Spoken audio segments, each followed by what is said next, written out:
Hey, Dragoons. Hey, before I introduce what this podcast is going to be about this week, I do want to do one shout out to 211th ACR with Sergeant Major Penna. He just actually wrote me an email the other day saying that they are avid listeners across his unit. And because of this podcast, they're inspired to start their own. I encourage them to do that. And I've told them that I will definitely provide them some advice and some tips because I think they're great initiatives. And we need to do a better job of capturing leadership lessons learned, and experiences and everything else from the formation that currently stands in the Army. So anyway, 211th ACR, big shout out to you guys. And I hope you guys start your podcast as well. I will be a regular listener if you do. Okay, raising awareness, that's great, but you as an individual, what are you actually doing? We need to continue to have this conversation because there's still a whole lot of folks that aren't picking it up. If someone's talking to you, take that one moment and look away from your computer or your phone or whatever you're looking at. I cannot think of a more complex problem than trying to talk to somebody and help somebody that has made a decision that their life is not worth living.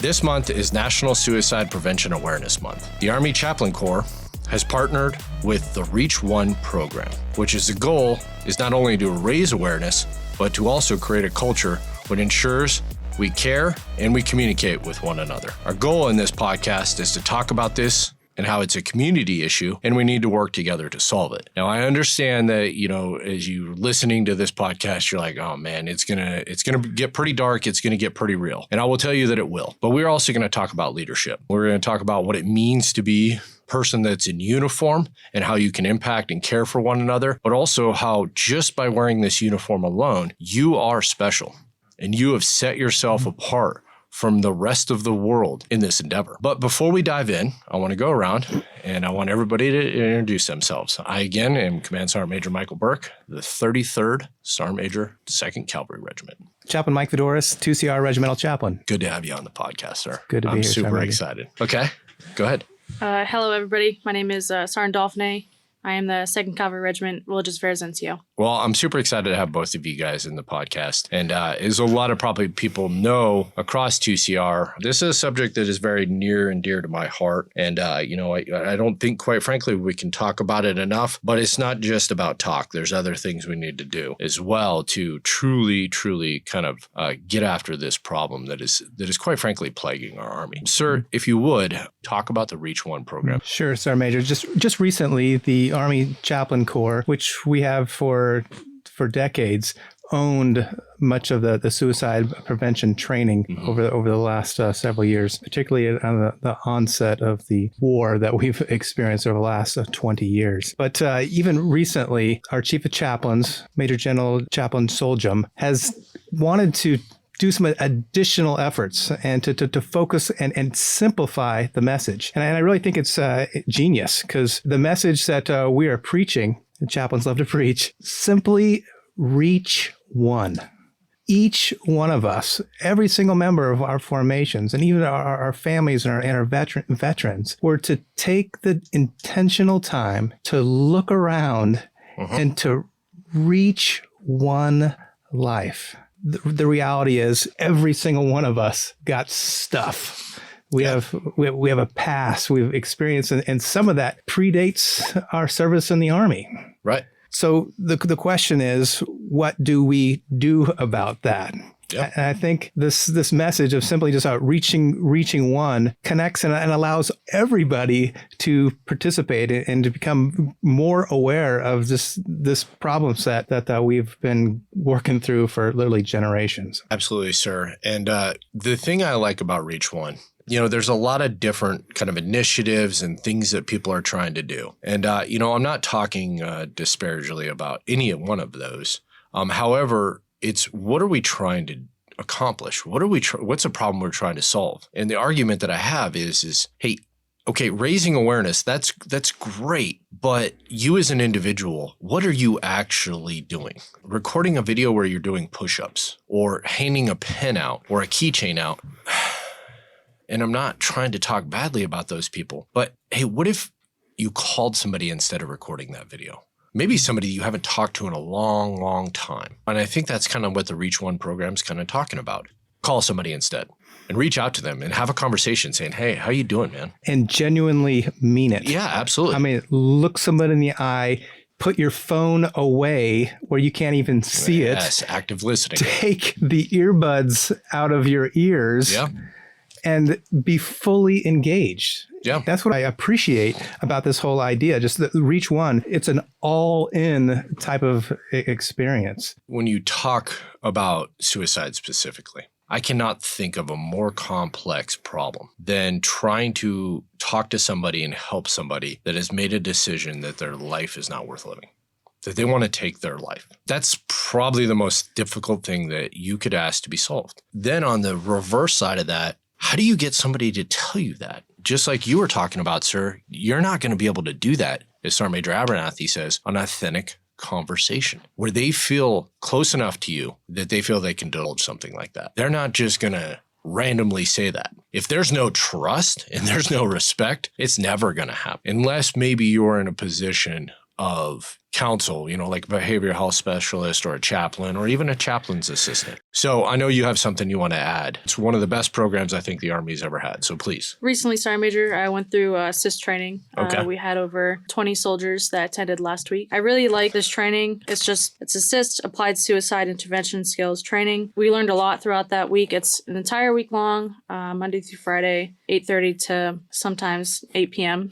Yeah, right. Very long days, but it's worth it because we learn a lot in our groups that we separate into. We see how other people would approach different situations. Right. For this, I've learned other ways that I can ask someone something. Okay. So I've been in the military almost 6 years now, and I've dealt with several situations, but going through this really helped me. And there's this reference tool that we were given. It's called PAL. Okay. Pathway for Assisting Life. I really like this model. So if you're ever put in a situation, if you have this reference tool, it'd be really helpful to that soldier. It doesn't matter what rank, whoever you are. Having this reference tool will help guide you through that conversation with that someone that is having suicidal thoughts. So if you do have this in front of you, or even if you do remember it, it would really help guide you through that conversation. Because when you're put in that situation, you may freeze or just not know what to do. Well, just like we talked about, it's a difficult conversation. It's an uncomfortable conversation for people to have. Every situation is different as well. So that is true. That is true. But this is a wonderful model. So for those that don't know what it is, I recommend looking it up. You can go on livingworks.net and they have helpful information on there.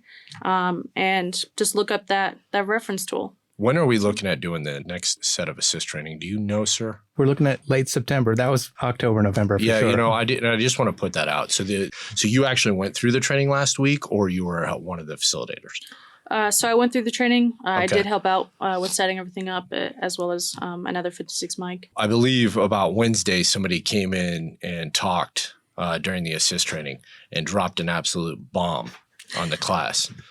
What was your reaction to that? I didn't expect that. Okay. Especially coming from someone of higher rank. It kind of moved me, and I'm not the only one that's been through certain things. And right. I felt like I could connect with you a little bit better. Oh, great. And understand. You just gave away the surprise. Oh, man. No. Keep on going, please. Yeah, I felt moved, you a little bit, willing to share that story. Right. And not everybody's willing to share their story because they just don't want to relive it, or they just don't want to talk about it. You look at somebody like me, okay, and I mean this because I'm trying to highlight a purpose here, okay? I'm not trying to do this because I think I'm anything special. I'm not.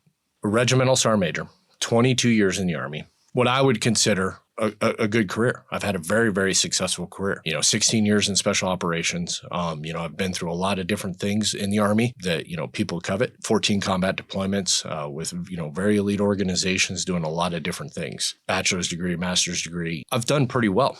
You wouldn't think that I've went through my darkest times in and out of the Army, one of which was within the last 6 years. To kind of cue the listeners in, here's what I did. And I wanted to highlight two things. One, you don't know the demons somebody has battled in their own life and in their own mind. You don't know what they're dealing with. And you've got to find a way to break down that wall so that you can find out, so that you can see if they need help. And one of the best ways I've ever found out in life is through just ugly complete transparency. So, I opened up, and I talked about I talked to the assist class, and I talked about, the importance of it, and, how I was a big believer in it, and that this is a problem that we needed to work together. And then just on a dime switched. And then I told the entire group, when I was 12 years old, I tried to kill myself.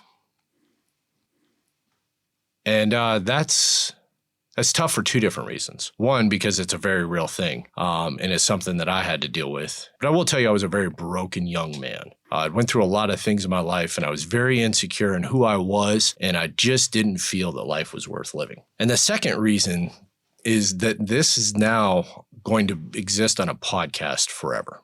And that's tough because people will take that the wrong way. But here's the truth, and pardon me, Chaplain, but I just don't give a shit. If you want to judge me, come fight me. And if you ain't willing to come fight me, then shut up. I don't care. We've got to break down this stigma. It's not okay. People go through shit in their life, and people just need to be understanding it, and they need to be caring. But here's the real thing, is that wasn't the only time. When I was 16, I again had an ideation attempt, whatever you want to call it. There's different classifications for it, but I did. And it was actually my brother that saved my life. He doesn't know it. He'll know it now when he listens to this podcast. He still don't know, and he just being Gary. And I love my brother. He's just an amazing human being. It's like he watched everything that I did wrong in life and he did it better. He's just a good dude. I love him for it. He just walked in my room one day, and he's like, I love you. I love you, Mike. And I was like, I love you too, Gary. And, but what he didn't know was there was a shotgun under the bed, loaded.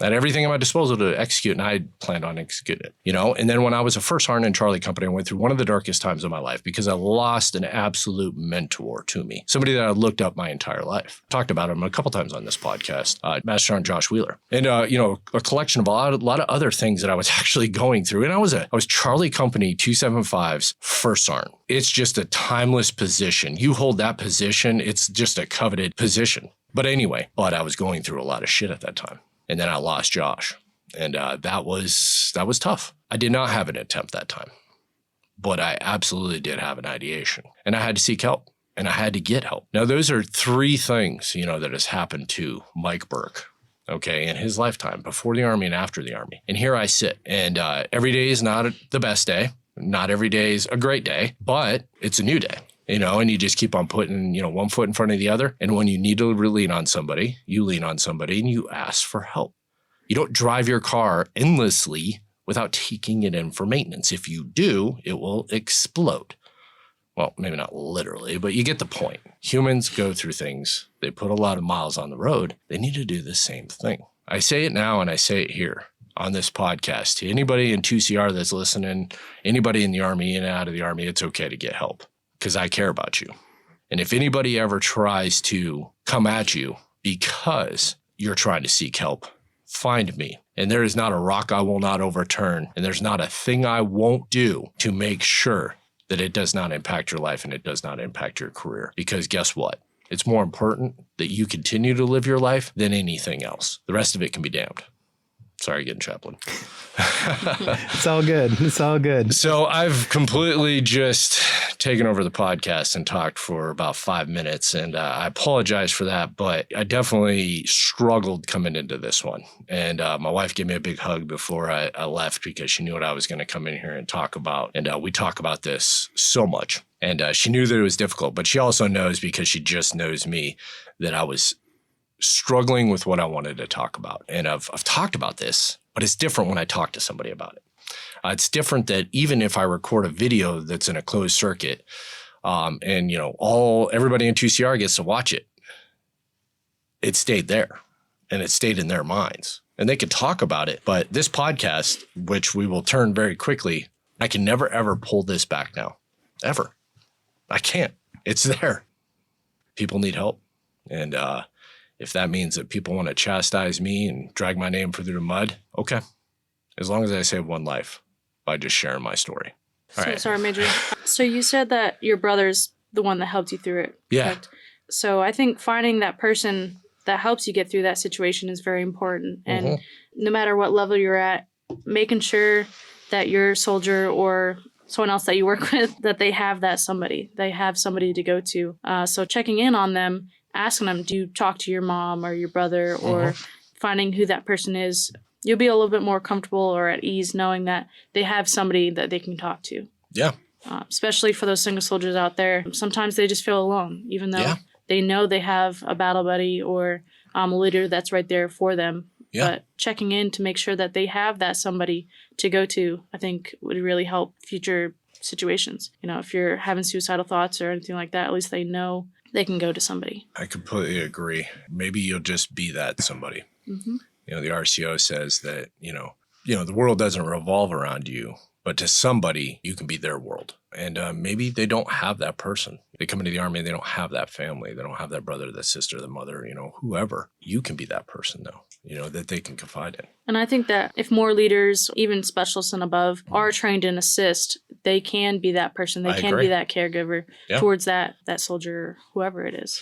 That is part of the solution we're trying to provide, because what we're asking is that soldiers are engaged and they're involved in each other's lives. And as senior leaders, we need to provide the resources and the education, and the assist is part of that we provide that these people that I don't want to say experts, but it's a long 5 days like you talked about. You know, you really get into the mud about some stuff, and then they go out of that knowing how to handle those situations, but also they walk away knowing the resources that are available to people. Very, very much along those lines.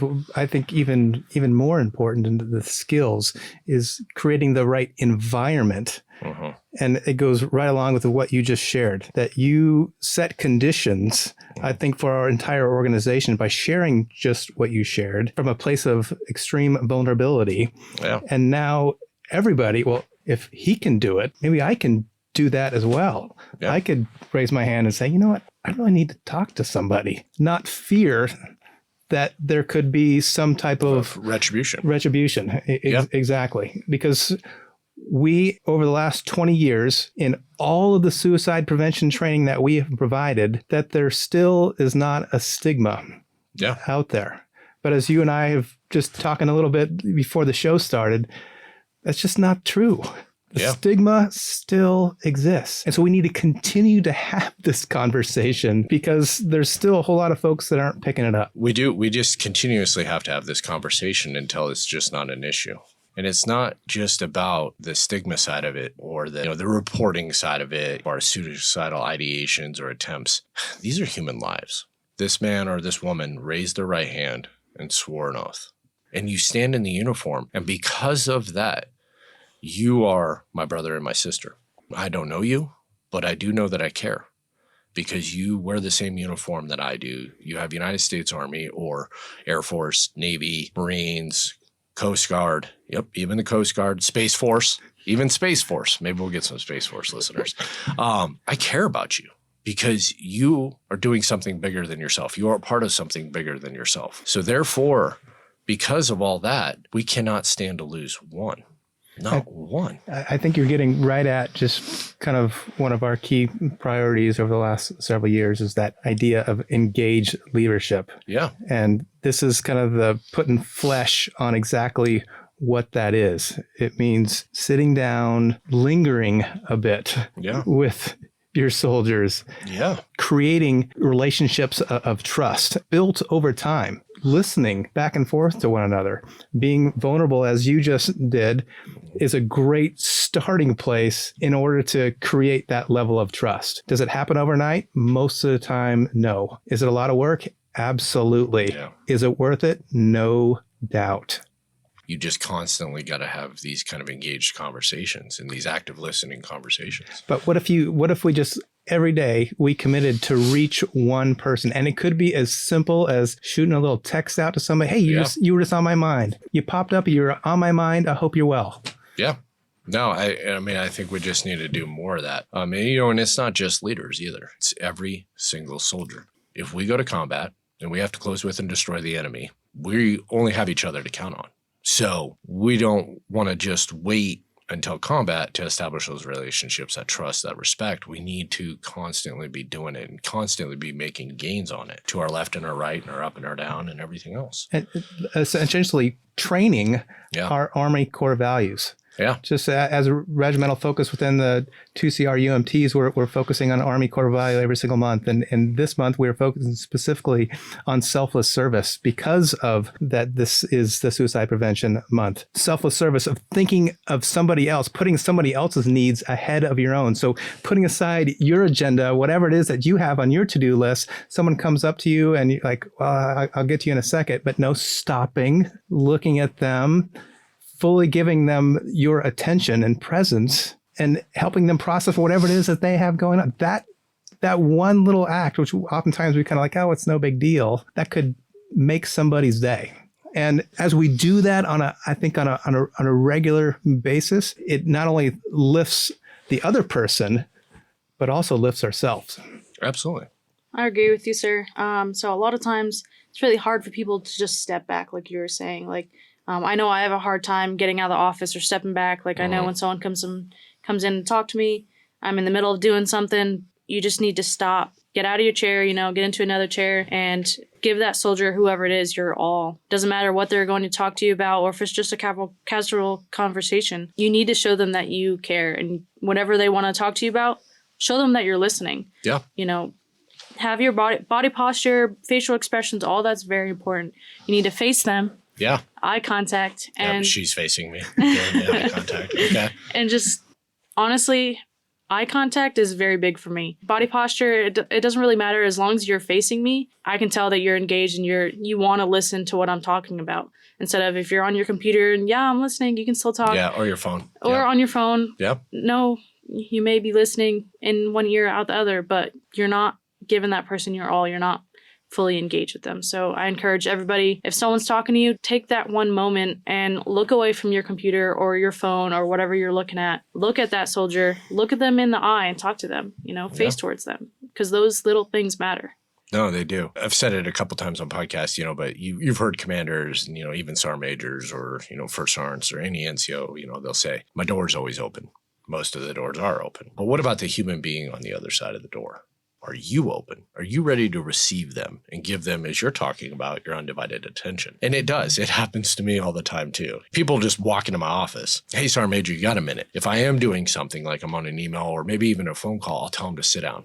I'll offer them something to drink. So I purposely got a fridge so I could have a bunch of drinks in there so that the first conversation, the first thing I say to them is, hey, what do you want to drink? Do you want a Coke? Do you want a Gatorade? Do you want a Diet Coke? Do you want a cup of coffee? And then sit them down. And it's exactly what you're saying. Away from my computer, sitting down, facing them, they enjoy their tasty beverage and have a conversation. That moment, that time is the most important thing in their entire lives right now. It is so, so important to them, and they just need you. But no, I think that was a really, really good point. So Sergeant Major, so another tool that I learned in Assist, you can't always solve their problem. A lot of leaders, we try to solve their problem. Yeah. But at the end of the day, maybe they just want you to listen. They don't want you to solve or fix anything. You just need to listen. So that's good. If you're unsure of what they want, just ask them, do you want me to just listen, or would you like me to maybe help you with your problem? And they'll tell you. Sometimes, they'll tell you right up front before even going into the conversation. But I constantly mess this up with my wife. She just wants me to listen most of the time, and I'm just trying to solve problems. In my defense, she's usually asking me at 1800 when I'm coming home or 1900 when I'm coming home. Man, I'm in work mode. You hit me with something, boom, I'm gonna solve it. All right, next. Yeah, what's next? And it's like, no, sometimes I just need to shut up and listen. And sometimes that's a question you can actually ask as you're, depending on the relationship. Yeah. Do you want... Are you looking for me to help you? Yes. Or are you just wanting to just vent? Yeah. Me just to listen. And most of the time, they'll be very clear. And so you could have wasted a whole bunch of time solving their problem. It's like, that's not even what I came to you for. Yeah. What my wife does is she goes, I don't need Sergeant Major Burke. I need Mike. And I'm like, got it. All right. Mike's listening. Sir, I think this is, definitely something that you could talk about as well. What about spouses? Yes, it is hard being an American soldier. It just absolutely is. Okay. sometimes the conversation that's just not had enough is families. Who can they turn to? What are some of the resources that they have, sir? There are a number of resources. Certainly, they have access to their unit chaplains, which each one of our squadron chaplains are trained and are very comfortable in multiple different counseling methodologies. They have access to our MFLACs located here at 2CR. And what's a MFLAC? Marriage and Family Life Counselor. In addition, the spouses have a number of opportunities to be able to connect with their community and just various organizations. And Protestant Women of the Chapel has traditionally been a very strong support network for our spouses. Similarly, Catholic Women of the Chapel. What I hear from the spouses is that they really miss being together. Various spouses clubs that are available here in our area. I know been here a little over 3 years and just volunteering, whether it be in the schools or USO or the Bavarian Spouses Club, I know is very active. The antidote to just some of the depression and anxiety that we're sometimes experiencing is that idea of selfless service, putting others' needs in front of your own and going out and engaging and helping others.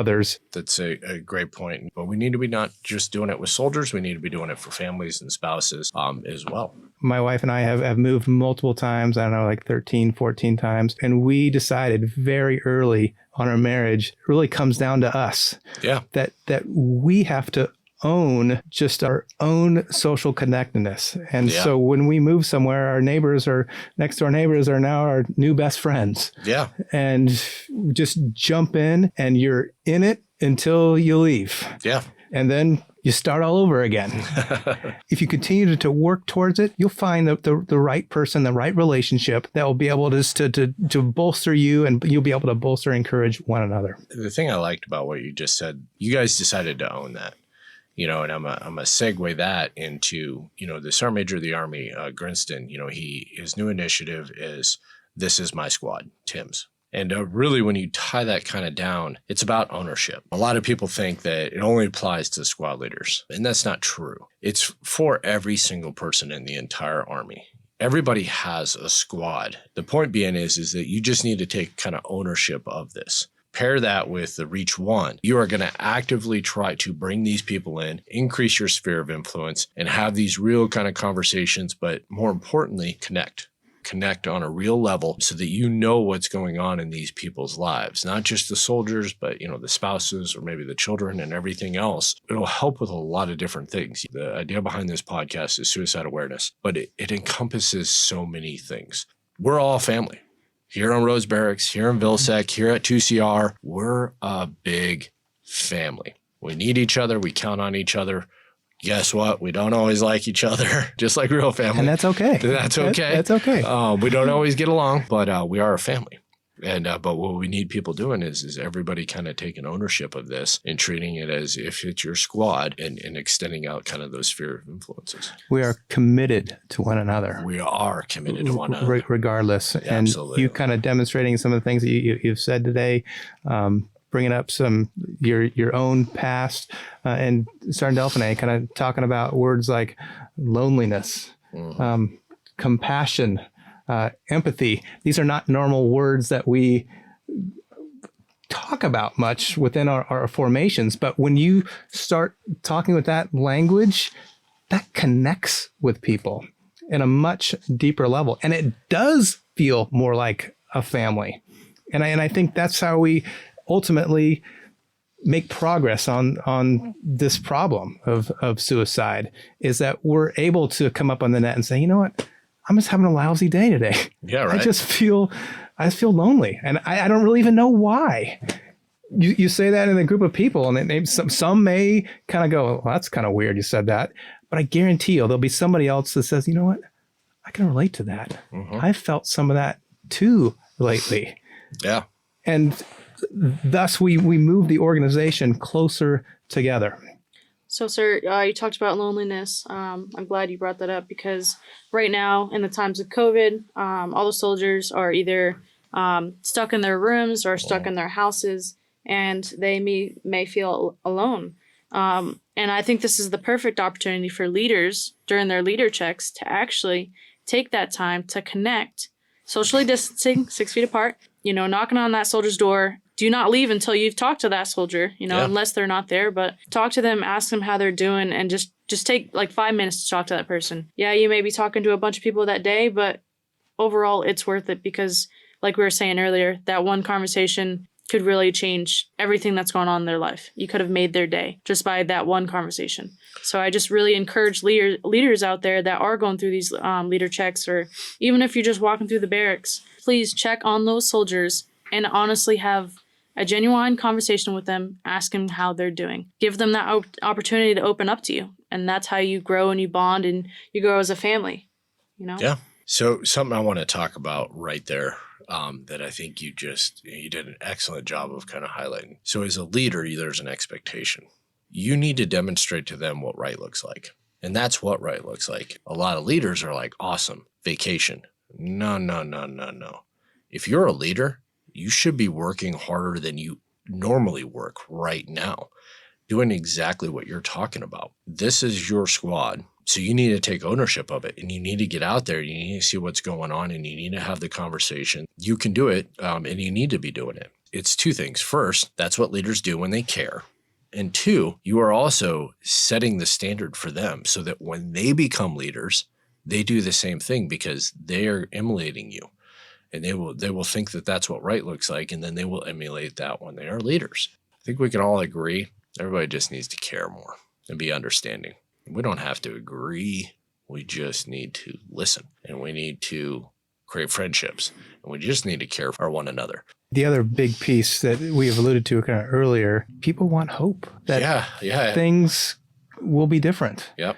And oftentimes we are the dispensers of that hope as leaders, of being able to demonstrate a kind of non-anxious presence, just simply sit across for them, to listen. And certainly as a faith leader, that's our bread and butter of being able to regularly dispense hope. This is not it. There is something more for us all. And research has continued to show, but the leading protective factor in suicide prevention is a regular practice of faith, whatever faith that may be. Yeah. Those that are regularly attending some type of a religious service are generally healthier, happier, more contented individuals. I agree, sir. I think everybody could use a little hope in the world. So one thing I want to just kind of address, and I think I'll just take this one just directly head on, because I've heard leaders, talk about this is that, soldiers or different individuals will use suicide as a saying that they have a suicidal attempt or they have a suicidal ideation in a way to avoid duty or to avoid misconduct or anything else. And here's what I will tell leaders, and I will tell other individuals listening to the podcast. It doesn't matter. I personally can't fathom somebody doing that and why they would do that because it's not a joking matter. But here's what I will tell you is the stance as a leader is you have to treat every single one as if it's life-threatening, if it's the most serious situation, because you just never know. If you get complacent or you create that bias, you're going to be wrong, and it's going to result in somebody dying. But that, Sergeant Major, is a lot of leaders don't take that soldier or that person serious when they really should. And especially there are times where that person is saying key words or doing key things that relate to, I'm suicidal, but the leader's just pushing it off. Oh, they're just joking. They're playing around. No, you need to take it serious. If they're saying this, no matter if it's just one-on-one or in a group, pull them to the side and ask them. A lot of times, like when we went through this assist training, one of the hardest parts was asking, are you suicidal? Yeah. A lot of people have never said that before. That question alone can be really hard to ask, but you need to ask that question. No, I agree. And sometimes the best approach is just handling it directly. We have to take every single one seriously. We don't get to decide if it's serious or not serious, or if it's real or not real.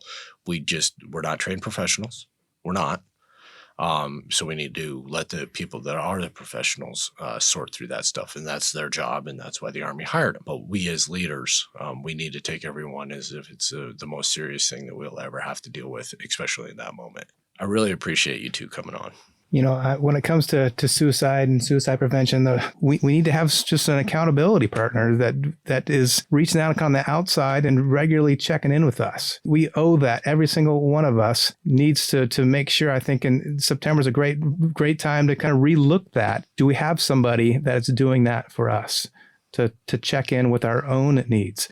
I agree with you on that, sir. Self-care is really important. So just make sure you're taking that time, whether it's taking a bath or reading a book, exercising, whatever it is, take that time to collect your things together, to get yourself as a whole and ready for the next day. Because if you're not a whole and you're broken apart, how are you supposed to help anybody else? Yeah. So especially if you're a leader, really take that time, get that self-care, so that way you can assist your soldiers and whoever else may be. Well, again, appreciate you guys having the mental fortitude to come on and talk about the things that you talked about. And I think, Chaplain, you said it, spot on. We're taking this head on. We want to create a culture where it's okay to seek help. It's okay to talk to each other about it and, utilize the resources that we are putting into place to make sure that you get back where you need to be. You get the help that you need so that you can continue to live your best life. And we're going to do that by reaching out, reaching one, reaching many, I would say, and truly caring for each other. Dragoons, everybody goes through things in their life. Life is not always easy. It would be ridiculous to think that we can just continuously just trudge along and just brush off the turmoil and maybe sometimes the hopelessness that we face just going through. As you heard in this podcast, it's okay to seek help. I encourage you to seek help. Please reach out if you're struggling. If you don't and you're not yourself, then reach out to somebody else and see how they're doing. Check up on them and be there for each other, because this is a very, very complicated problem. There's a lot of different ways that we can try to get after it. But if we're not caring and compassionate for one another, we will never, ever have the results that we want to have, which is no one dies. No one takes their own life. So again, I thank you both for coming on the podcast and helping kind of get awareness about this. But more importantly, how are we going to work together to solve this very, very complex problem? This is Dragoon 7 signing off the net.